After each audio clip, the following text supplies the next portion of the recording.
Muy buenos días mis hermanos queridos y hermanas de diferentes lugares o buenas tardes, depende del lugar donde se encuentren. En este momento vamos a hacer un breve repaso de la lección de la escuela sabática. Hoy comenzaremos con la lección del domingo 13 de febrero. Sin embargo, como siempre lo he dicho en algunas ocasiones, las lecciones no tienen fecha de vencimiento. La puede escuchar cualquier otro día, la puede compartir con sus amigos, con sus vecinos, la puede escuchar una y otra vez. La lección de escuela sabática que estamos estudiando este trimestre es muy hermosa. Habla sobre el libro de Hebreos, donde exalta a Cristo Jesús de una manera maravillosa y donde nos ayuda a entender mejor de cerca el plan de salvación para nuestras vidas. Así que yo les animo para que no se la pierdan. Si alguno hasta aquí no estudia las lecciones anteriores, yo le aconsejo que se devuelva y comience esa escuela sabática desde la primera lección y analice una a una, analizando con la palabra de Dios y obviamente poniendo en práctica. La lección para esta semana, el título es Jesús, el mediador del nuevo pacto. Jesús, el mediador del nuevo pacto. Tenga en mente esto porque esto es clave para poder comprender el plan de salvación. Algunos dicen, ¿será que yo estoy salvo? ¿Será que estoy perdido? ¿Será que tengo la vida eterna? ¿Qué pasará con mi vida?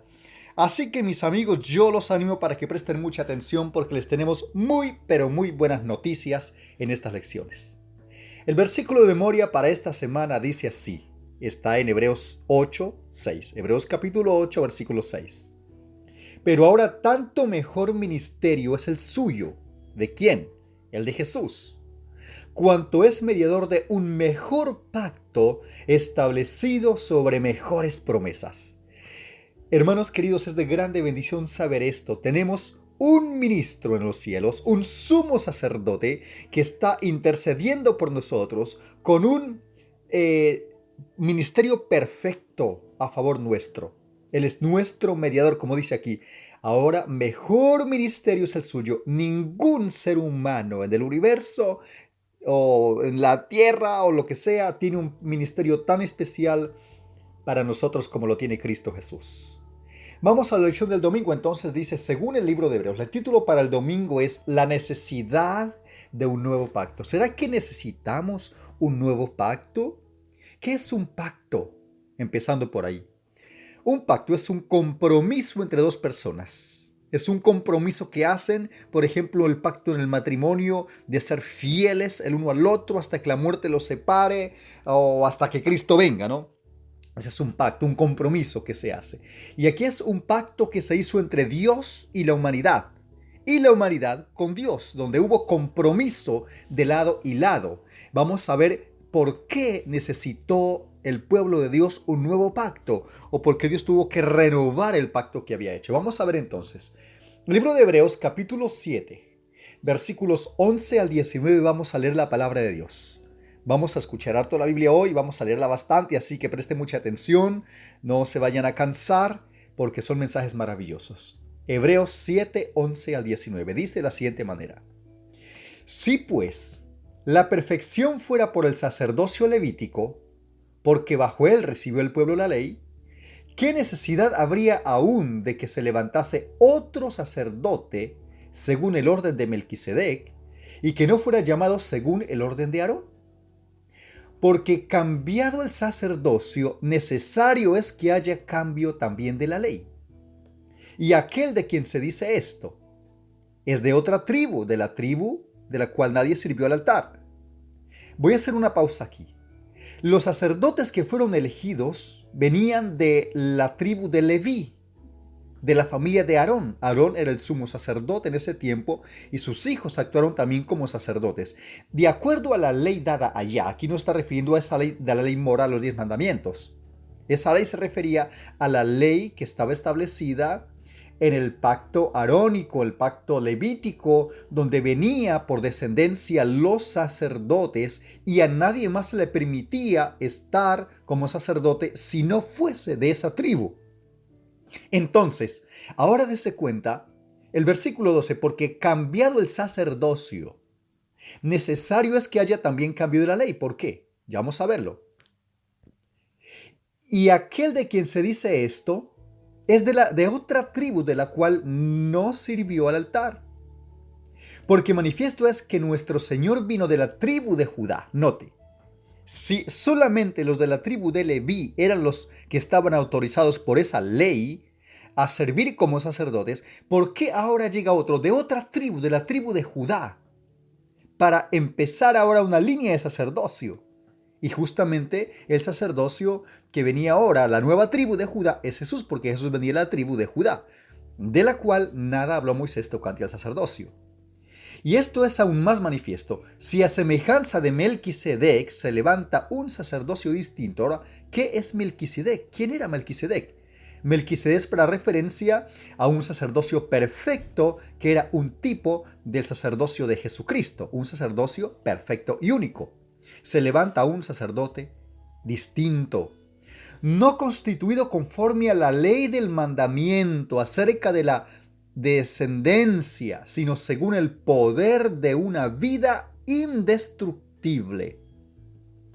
Pues se da testimonio de él, acerca de esto. Tú eres sacerdote para siempre, según el orden de Melquisedec.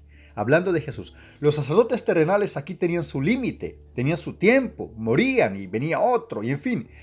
Pero se habla de Cristo, que Él es el sumo sacerdote para siempre, el sacerdote eterno. Queda pues abrogado el mandamiento anterior. ¿Cuál es el mandamiento anterior? Aquí algunos se confunden, donde dice que la ley de Dios, la ley moral, los 10 mandamientos fueron abrogados y que ya no hay que guardarla. Aquí se confunden muchos, pero se refiere al mandamiento de la ley que había de que solamente los de la tribu de Leví podían ser sacerdotes. Ahora entra otro de la tribu de Judá y esa ley antigua entonces queda cambiada por una nueva. Abrogado el mandamiento anterior a causa de su debilidad e ineficacia, pues nada perfeccionó la ley, y de la introducción de una mejor esperanza por lo cual nos acercamos a Dios. La escuela sabática sigue diciendo que según Hebreos, el hecho de que Jesús fuera nombrado sacerdote según el orden de Melquisedec implicaba que se había establecido un nuevo pacto. El antiguo pacto se había dado sobre la base del sacerdocio levítico, ya lo vimos. Los sacerdotes levitas actuaban como mediadores entre Dios e Israel y la ley excluía a cualquier otra persona del sacerdocio. Note lo interesante, eran mediadores, no eran los salvadores, eran mediadores y esa ley excluía a cualquier otra persona del sacerdocio. Por eso también es bueno recordar que Cristo como nuestro sacerdote, Él es también el mediador, es mediador entre Dios y el hombre.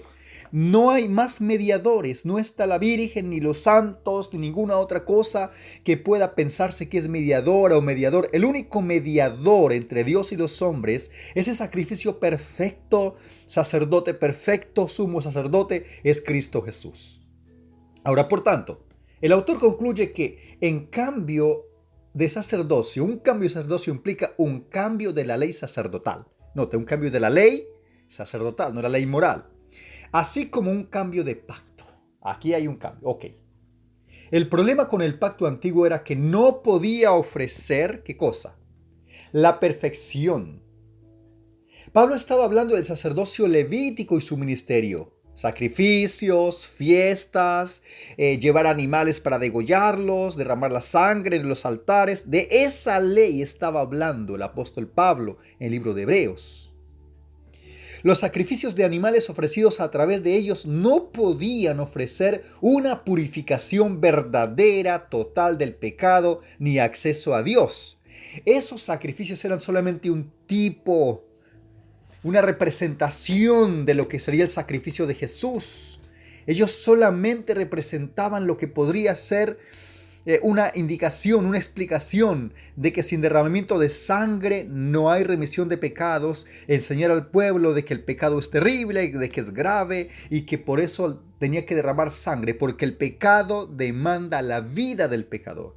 Y Dios estableció desde el principio, para en el momento que entra el pecado, para que el hombre no muriera, que trajeran un cordero, un holocausto, para sacrificar un lugar como sustituto de la persona.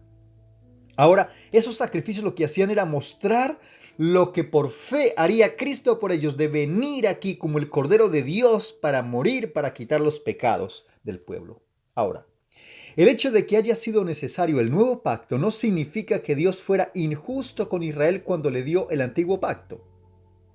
El ministerio levítico y los servicios del tabernáculo fueron diseñados para protegerlos de la idolatría, en primer lugar, y también para señalarles el futuro ministerio de Jesús. Protegerlos de la idolatría y mostrarles el futuro ministerio de Jesús, lo que él haría. Todo lo que pasaba en el santuario terrenal era una ilustración de lo que Cristo haría en el santuario celestial por la humanidad.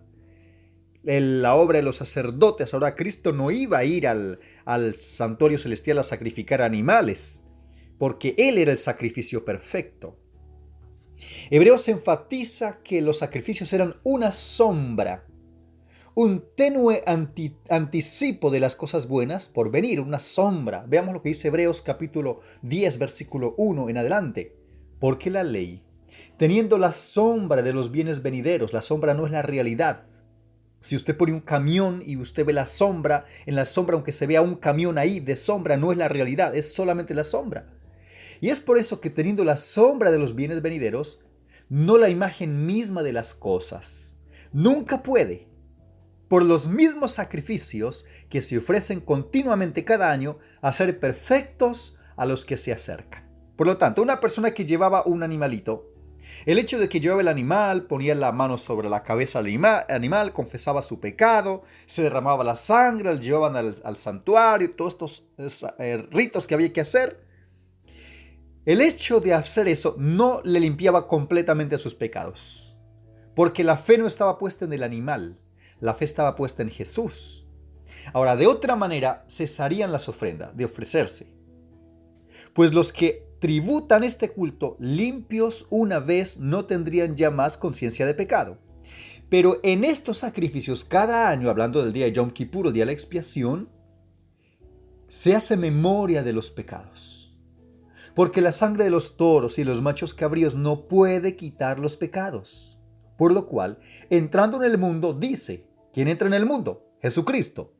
Él dice, sacrificio y ofrenda no quisiste, porque esos eran solamente una ilustración de la realidad que era Cristo. Mas me preparaste cuerpo. Por eso Cristo vino y tomó la humanidad para a través del cuerpo humano poder sacrificarse por nosotros. Holocaustos y expiaciones por el pecado no te agradaron. Entonces dije, he aquí vengo, oh Dios, para hacer tu voluntad, como en el rollo del libro está escrito de mí. Ahí quien está hablando es Jesús. Diciendo primero, sacrificio y ofrenda y holocaustos y expiaciones por el pecado no quisiste, no te agradaron, las cuales cosas se ofrecen según la ley. Y diciendo luego, he aquí que vengo, oh Dios, para hacer tu voluntad. Quita lo primero para establecer lo último. Así que viene ahora a cumplir todo aquello que señalaban los sacrificios terrenales. Al señalarles a Jesús, los sacrificios deberían haber ayudado al pueblo a depositar su esperanza y su fe en el Cordero de Dios, que quite el pecado del mundo, porque eso era lo que hacían, era una sombra de la realidad que vendría. Cristo venía a ser ese representante. Cuando ese animalito moría, debían pensar que de esa manera iba a morir Cristo un día por ellos, derramando su sangre para perdonar sus pecados. Y podían entender que el pecado era terrible, que el pecado demanda la vida del pecador, demandó la vida del Hijo de Dios. Juan 1:29 dice, he aquí el Cordero de Dios que quita el pecado del mundo. Quiero hacer una pausa acá. Si está escuchando alguna hermana o hermano, algún amigo o amiga que está escuchando este mensaje y siente que es una vida pecadora, que ha fallado, que se ha equivocado, le tengo una solución. Jesús es el Cordero de Dios que quita el pecado. Por terrible que sea, por manchada que sea su vida, la sangre de Jesús tiene poder para limpiar tu pecado. Si tú confiesas tu pecado a Dios, Él perdona, Él borra y olvida para siempre tus pecados. El libro de Isaías 53, lea Isaías capítulo 53, donde manda que Jesús fue llevado como cordero, fue llevado al matadero. Enmudeció y no abrió su boca, fue sacrificado como un cordero. Él murió para llevar tus pecados, tus enfermedades, nuestros pecados, y así hacernos nuevas criaturas. Este es el mismo comentario que hace Pablo cuando dice que la ley vino a ser nuestro guía o ayo encargado de conducirnos a Cristo para que fuéramos justificados por la fe. Gálatas 3:24. Y una vez más repito, algunos dicen que la ley fue nuestro ayo, pero que ya viniendo Cristo ya la ley fue eliminada y se refieren a la ley moral de los 10 mandamientos para tener la excusa de que no hay que guardarlos. Mis amigos, no se refiere a la ley moral, se refiere a la ley ceremonial, estas leyes rituales del santuario, donde tenían que traer animales para sacrificarlos, donde el sacerdote venía, degollaba el cordero, donde ponía la sangre en los cuernos del altar, etcétera, etcétera. Ahora, Cristo es el fin de la ley para que todo el que cree reciba la justicia. Todos los que creemos por fe en Cristo Jesús podemos recibir la justicia de Cristo Jesús. En otras palabras, incluso los 10 mandamientos, por más buenos y perfectos que sean, no pueden causar la salvación. La ley moral tampoco nos salva, aunque la obedezcamos fielmente. Una persona decir, oiga, yo guardé los mandamientos perfectamente, no me equivoqué en ninguno, así que merezco la salvación. No. No guardamos los 10 mandamientos para salvarnos, sino de agradecimiento porque Él nos salvó. Porque la salvación es por fe, es por gracia. Mire lo que dice Romanos 3:20, ya que por las obras de la ley ningún ser humano será justificado delante de Él, porque por medio de la ley es el conocimiento del pecado. ¿La ley es importante? Es importantísima. Es fundamental la ley moral y es necesario obedecerla por amor a Dios. Pero la ley no nos salva. Quien nos salva es Cristo Jesús. Así como usted se mira en un espejo, ¿verdad? Usted mira en el espejo y puede verse que está la cara manchada, puede que tiene arrugas, que tiene algunas canas o qué sé yo. Pero el espejo no puede corregir el problema. No lo puede corregir. Tiene que buscar algo. Si está sucia la cara, lo que la puede corregir es ir a la fuente, lavarse, abrir la llave, lavarse la cara. El agua sí corrige y ese acto de lavarse corrige el problema de la cara sucia. Y cuando se mira al espejo otra vez, el espejo te dice, ahora sí estás bien, ¿verdad? Te muestra. Asimismo, las leyes no podían limpiarnos, pero Cristo es la realidad de todo esto, que sí puede limpiarnos. Así que, mis hermanos queridos, les recuerdo que aunque todas estas leyes no nos podían salvar, tenemos uno que sí nos puede salvar.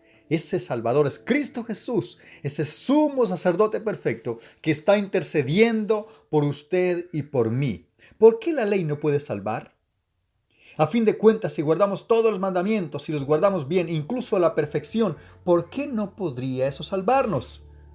La respuesta es porque solo el sacrificio de Jesús tiene el poder para hacerlo. Por eso necesitamos a Jesús en nuestras vidas ahora, aquí y ahora. Queridos amigos, amigas y hermanos, Dios los ama mucho. Dios tiene un plan de salvación maravilloso para su vida. No se lo pierda. Acérquese a Jesús, entréguele su vida a Él, porque Él es el único que puede salvarnos del pecado y la penalidad y darnos la vida eterna. Continuaremos mañana con la siguiente lección. No se la pierda. Hasta pronto, mis amigos. Comparta con los demás y disfrute. Bendiciones del cielo.